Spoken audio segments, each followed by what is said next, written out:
महादेव रखी है प्रेम हमारा। चल सो सजनी बाबा धाम चली, कांधे कांवर भोले के जल चली। बोल बम हर हर महादेव, भोलेनाथ रखी है प्रेम अमर दे।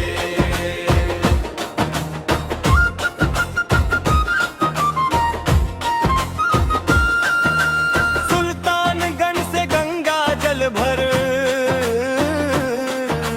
देवघर धाम हम संग संग चढ़। भोले बाबा से ही अरदास, जन्म जन्म रे अपना विश्वास। चल सो सजनी बाबा धाम चली, कांधे कांवर भोले के जल चढ़ ली। बोल बम हर हर महादेव, भोलेनाथ रखी है प्रेम अमर दे।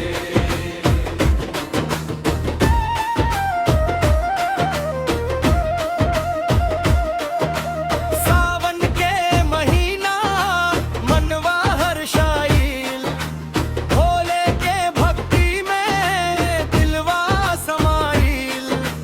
तोहरे हाथ धरी बाबा के द्वार, पूरा हो जाव हमनी के संसारा।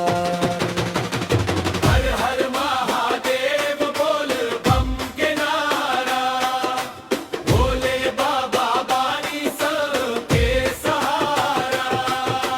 चल सो सजनी बाबा धाम चली, कांधे कांवर भोले के जल चढ़ ली।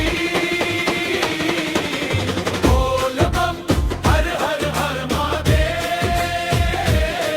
भोलेनाथ रखी है प्रेम अमर दे।